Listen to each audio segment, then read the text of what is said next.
Peace. Welcome back to the Voices of Reason show. I'm your host, Skilo Slim, and today we have two very special guests in the building. I'm going to slide it around so that they can introduce themselves. Hello, ladies. Hello. Introduce yourself, Grandma. Introduce yourself. Who are you? Oh, I am Ruth Thomas. It's good to meet you. Yes, and I'm Katie Rain Thomas. So this is the original Rain that we're sitting with. Right. She's Ruth Lorraine, and that's where I get Katie Rain from. Okay, okay. So what's going on with you? What do you have going on right now? Oh, I have a lot going on right now. Hey, whatever you want to share, we interested. Right. So thank you first and foremost for inviting us to be on your show, Voices of Reason. When it comes to voices, I try to use my platforms, per se, to make my voice very loud. Right. I'm very unapologetic about who I am, and once again, I get a lot of my wisdom from my grandma here. Definitely. So I kind of want to answer what I'm doing, and then if you want to ask, you know, who she is and things like that. But I am a professional model. I've been modeling for over 10 years now. Once again, back to my grandma. She's like one of my biggest fans. She saved all my modeling work. That's always good. Since the beginning. I think my first publication I was actually in, it was like a print ad. I didn't see it yet, and she showed it to me. It came in the mail, and then ever since then, she saves like everything. that she can get her hands on. That's beautiful. So she's loyal with that. Yeah, that's nice. That's nice. And then I'm also a radio host on Mind and Soul 101.3 FM. I used to be the program director at Love Jazz Art Center, so that was a partnership with the Malcolm X Center to get that started. Yeah, those are good people over there. Yes. So we just celebrated our 2-year anniversary. It's been 2 years already. Yeah. Wow. Right. Time flies. Right. So we're still, kicking and trying to enhance everything over there. So Rain's Magic the Detox, it goes every Saturday from 4 to 6 p.m. And then once again, I got a lot of my wisdom for detoxing and just living a very healthy lifestyle from my grandma. Well, let's jump into that then, because that's interesting. Yeah. So tell me about that. Like, what do you mean by detoxing? So what I mean by detoxing is, I'm glad you asked me that question. I try to keep it simple and talk about detoxing the mind, body, and soul. And what I mean by that is just getting rid of things that do not help you grow in a forward motion, okay? When it comes to either the mind, the body, or the soul. Okay. So I invite guests that are very like-minded, like they could be a yoga instructor, they could be a physician, a doctor, they could be into holistic healing in some form or fashion. I've had models be on there, talk about like true beauty, what's on the inside reflecting on the outside, and why they chose modeling as a career. I've had urban farmers on there, and actually I'll want to get a hold of some urban farmers very soon here since spring's coming. Oh yeah, definitely. But yeah, just all things trying to get rid of toxins, and if that translates, and then making room for growth and expansion. So I'll let her talk a little. She's a twice breast cancer survivor. How many times have you survived breast cancer? Been where? How many times have you survived breast cancer? Oh, 2 times since 1991. That's beautiful. Right. That's beautiful. And I say she did it on her own.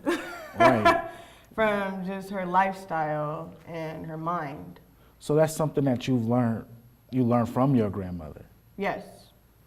Wow. So how long is that like a family tradition to deal with herbs? Look, I need some more information. Yeah. Yeah. Well, about that. That's very interesting. Well, first off, like I've always been around like gardens, like my whole entire life, and I don't know, like when I was a kid, I would just be like, oh, this is something cool, or playing in the dirt. I really didn't understand the importance of it, but I always remember her telling stories of our family, the first black homesteaders, one of the first black homesteaders. Talk about that, Grandma. Yes, my grandfather homesteaded a farm in Aurora, Nebraska. Really? Now, Aurora is about 15 miles this side of Grand Island. Right. And so he was the first black homesteader in Aurora, and later there was a second man. And the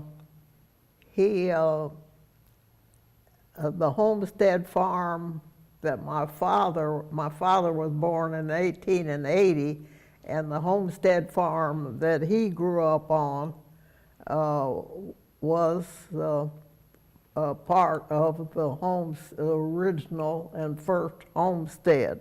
Wow. in Hamilton County, Nebraska. Wow, that's beautiful. I didn't know that. I always was under the impression that black people weren't allowed to be a part of the Homestead Act. Right. So I never knew that. I never knew that before. Like you just taught me something that I never knew. So what exactly, like, so how did that all? I'm like, I never knew that. Wow, Yeah.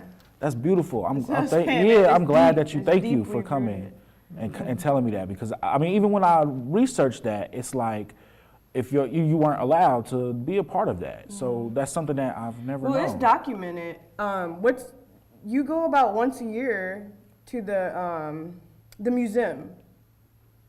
Yeah, to Aurora, to the cemetery, and then they have the Plainsman Museum is in Aurora, and there's a section in this museum that is devoted to the Patrick family Right. and that kind of thing. So That's beautiful. That's beautiful. I really want to get into like owning land Right. and developing, like having our own things. Right. Getting back to that. Right. Right. Because it's like so many people who don't like to be like into gardens or farming. Mm-hmm. And it's like a real important thing, because like you said, like with the herbs and eating healthy, like a lot easier if you got like land to grow on, Right. you know? So how else did that impact you, like coming from that? Like knowing about these things, like this is your family legacy, so how does that translate to you now? Well, I'm very mindful of it. Like I said, bet. That's a lot. And then obviously it runs through my blood. And just as you see, her mind is still very sharp. So she's right. able to like reiterate these stories when you may forget. You know what I mean? Yeah, definitely. And then, like I said, she's just always been one of my main supporters that just kind of, she's not the type that'll like. yeah, well, see, Katie's name is Katie Lorraine Thomas, and my name is Ruth. I was originally Ruth Lorraine Thomas, Ruth Lorraine Patrick Thomas. And so we've always had certain things in common. Right. And we are both graduates of the University of Nebraska at Lincoln. And That's dope. so that's another commonality that the two of us have. You know. That's a beautiful thing. We need some more of your stories. Yeah. Like so that, like, you anything. see what I'm saying? Just a little bit of pressure. Yeah. But no, in all seriousness, is like I said, just always seeing, because she's always been vibrant, always. I can't remember a time where she wasn't up and moving and doing something. And then even like just who she was in the community as Right. well. She has a lot of legacy in the community. Like first and foremost, she's a part of the AKA sorority. She's Okay, a golden yeah. soror. Diamond soror. Diamond, excuse me. Right, yeah. 75 years. 75. Wow. See? Congratulations. Yeah. That's beautiful. And then I'm not an affiliate, but you know, show you that she has a lot of that family. And then the Thomas Funeral Home, she was a large part of that. Last year we went to what do you call it? She was recognized at, the name will come to me, but the governor appointed her. She actually opened up Metro. Okay. She was on the starting board of Metro, Avenue Scholars. Avenue Scholars, they're yeah. a huge program. Yeah, they are. And they did one of their welcoming things. I should be off. That's all right. And We they did informal here, so. one of those, like they're huge welcoming things at the Baxter Arena. Okay, and they yeah. recognized her there. It was like, That's oh. beautiful. Yeah, so she was once again appointed. Talk a little bit about that, Grandma, your career. When you were appointed by the governor to serve on the board, she was already on the school board, so she. Well, yes, I was. Yeah, I'm interested in whatever you want to share. Originally so. on the Omaha School Board in 1974, and then they wanted. They were starting the. Community school board. What's the name? Metro? Huh? The community school board? No, the Omaha Community. The OPS? And anyway, they wanted a person off of the Omaha School Board to serve on this new board that they were starting. Right. So somehow they picked me, Somehow. and I think it was because I had just gotten on the Omaha School Board, and probably wouldn't know too much comparison to make of the two boards, Right. and so I fitted in just right. And so I was appointed by the governor at that time to serve on the Metro Community Board. And that made me serve on two boards, the Omaha School Board and the Metro Community Board at the same time. Wow. And with certain responsibilities and very time consuming. Oh, yeah. Yeah. I bet. Yeah. And how long? Originally, it was supposed to be a year. Oh yeah, You when I kept it. got on the Metro Community Board, I asked him. I said, "Well, how long I'll be on this board?" Oh, he said, "Oh, you be on there a few months."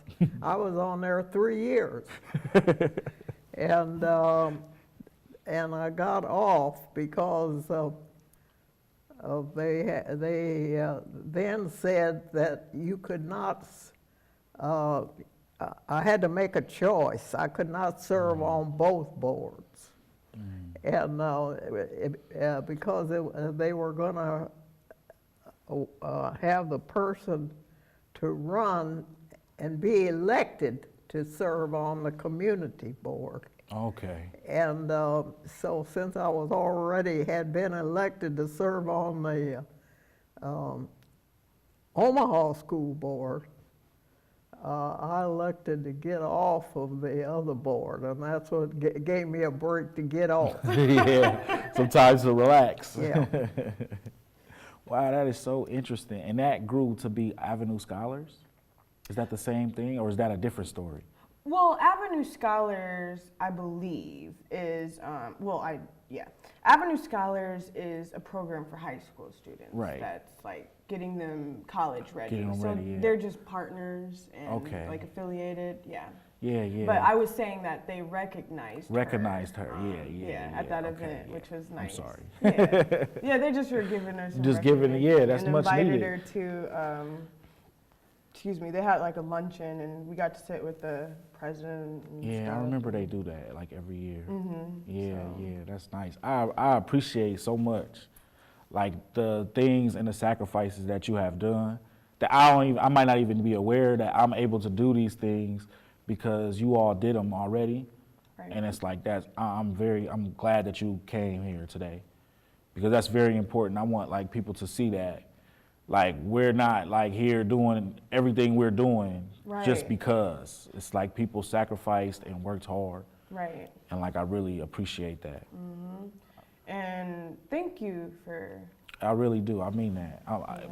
Because you think, like you said, like you're talking about 1974, and I'm sure it's like work done before that. Right. And it's like here we are now. You know, I was born in '83, and the way I see the world, like we're just supposed to be able to do certain things. Right. But it was like a fight, and people sacrificed. You know, and I just appreciate it. Yeah.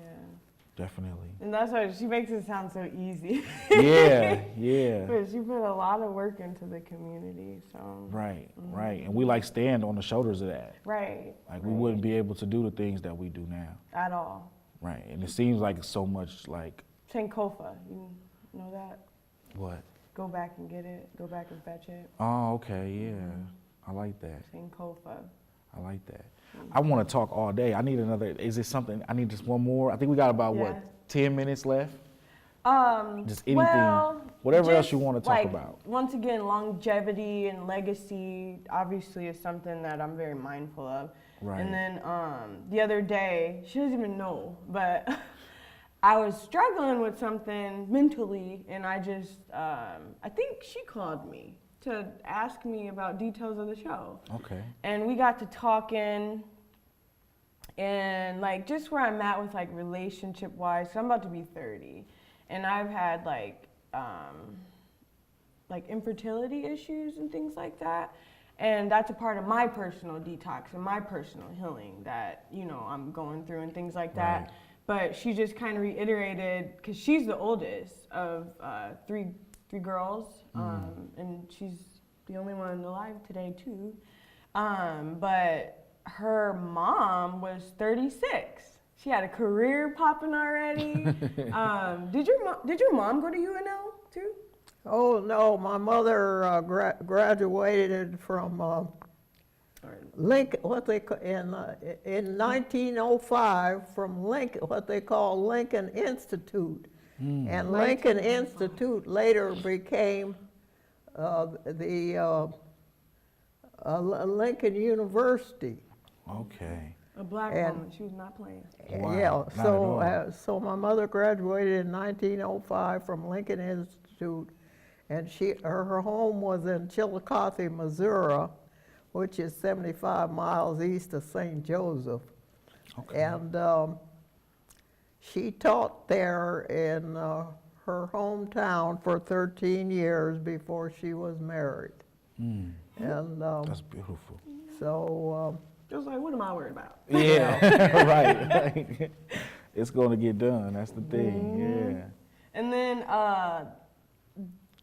James Arthur Patrick was her father. He was 42 when. well, yes, when I was born, he was 40. 40. 40, and my mother was 36, and we were I was their first child. So I can go through the country and tell these ladies that after they get 30 and aren't married and or don't have children, this and another, don't give up. Right. Yeah. Yes. Yeah. Indeed. So it's just, you know, like I said, you know, Right, you could like- be, once again, that's a detoxing thing, being mindful. How quickly we could forget and let other things come into our space. Right. And so just that reminder alone just put me at ease for the day. And you know what I'm saying? Definitely. And just even when I like want to even think about it now, it's like, Let me you know, stay- right? yeah. Like Keep my snap out mind of in it. order. Right, Yeah, exactly, in definitely. order. Right. And then they lived a very long life as well. I think your dad was 100. Your dad was 100, or Oh, he was 106 months when he died. 106. Wow. Yeah. That's a beautiful life. Yeah.